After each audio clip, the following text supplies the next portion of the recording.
Colin Cowherd had the most pathetic interview in the history of sports media with NBA Commissioner Adam Silver. So I'll try to be. There's so much that can be said on this. The NBA has totally gone to shit with Adam Silver as the commissioner. Everybody knows it. Colin Cowherd talks about it on his show all the time. And when he finally had the opportunity to have the commissioner on his show, all he did was kiss his ass. I'm going to show you how bad this interview was for sports media. The game is repetitive and boring. Adam Silver needs to change the game. We bring on Adam Silver, 11 years as the NBA commissioner. International expansion, China and Africa. You have a new CBA for 7 years. You just signed a massive TV deal. Colin Cowherd has a long history of being one of the most wrong people in sports media. Hey, LeBron, Ben Simmons is here.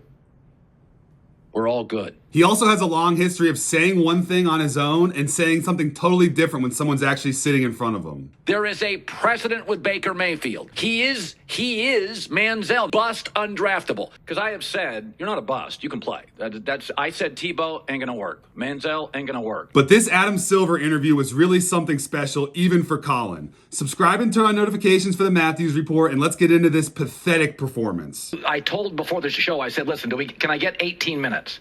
You gave us 29. I am indebted, and thank you so much. The NBA Cup, the NBA's new midseason tournament, was a complete disaster, and Colin Cowherd called it out in real time while it was happening. Tonight is the Emirates NBA Championship Cup. Giannis, SGA, zero buzz. They even put it in Vegas. The courts are all bright colors. But then when he has Adam Silver on his show, all of a sudden he loves the NBA Cup. I like the NBA Cup. I'm a distracted consumer. If the court's purple, I know it matters. I like it.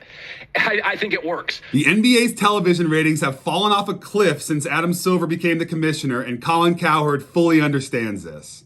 Except the NBA, and the floor has fallen out of the ratings. But when Adam Silver came on his show and talked about how everything's fine with the ratings, not only did Colin Cowherd not push back on him, but they edited out a section of his answer about television ratings. Watch this. Just to set the record straight, we're up about 4% on ESPN and ABC. That's our rating story so far. Watch that again and notice the cut in the middle of his answer. That's not me cutting it. That's Fox cutting his answer. Just to set the record straight, we're up about 4% on ESPN and ABC. That's our rating story so far. One of the biggest problems with the leadership of a lot of these woke sports institutions like the NBA and much of the sports media is that they think doing well on social media is an indication that the general public likes you, which couldn't be further from the truth.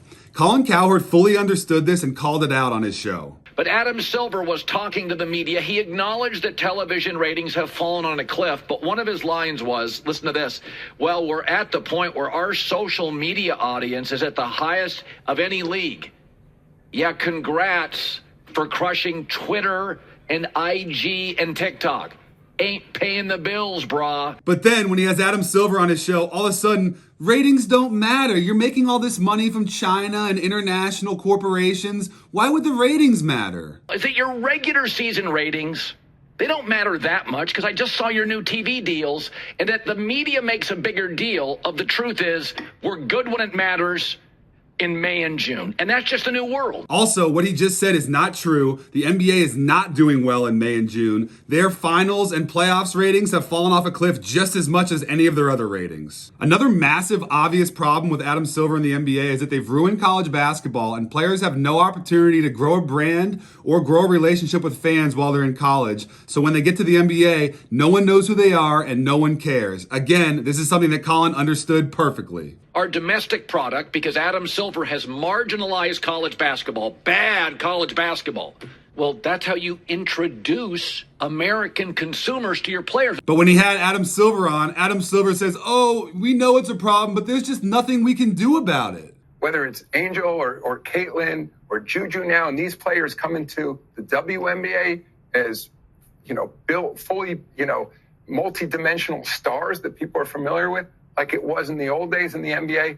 We love that. The problem is, like so many things in life, I'm not sure we can turn the clock back on that type of development. What a terrible mentality for a leader to have. There's just nothing we can do about it. Dude, you're the commissioner of the NBA. Pathetic. The star players in the NBA, led by LeBron James, have become completely unlikable. They don't care about the fans. They don't like America in many cases. And Colin Cowherd has been right on the money talking about this for the past year. The guys now to embrace Wemby, Jokic, They don't really want to be faces of the league. Then he has Adam Silver on his show, and the NBA stars are bigger than the NFL's. Let's be honest, their star players are often bigger than NFL players. Adam Silver's NBA has ushered in the era of load management, where players just decide they don't feel like playing and sit out games. But if you watch this Colin Cowherd interview, maybe this has always been going on in sports. We just haven't noticed it because there hasn't been social media. Do you view it as being sort of platformed up by loud voices? George Brett often missed 30 games in a season.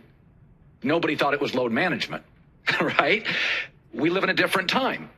Platforms call it out. They also kept bringing up Barack Obama and his influence on the NBA like it was some great thing. So years ago, I had President Barack Obama on a couple times. And Adam Silver even admitted that they listened to Barack Obama's criticism of players not getting paid before they got to the NBA and made changes because of it. You'll recall pre-collectives and NIL money, President Obama criticized us. I've been listening to Colin Cowherd for 20 years. He's extremely entertaining and talented, but man, can he be a coward sometimes. Now for something on the complete opposite end of the spectrum, here's the infamous 1994 interview between Jim Rome and NFL quarterback Jim Everett, where Jim Rome called him Chris Everett to his face and faced the consequences. Well, it's good to see you too. Because you've been talking like this behind my back for a long time. But now I said it right here. Right, exactly. Well, we got no problem with that. I think that you probably won't say it again. I bet I do. Okay. Chris,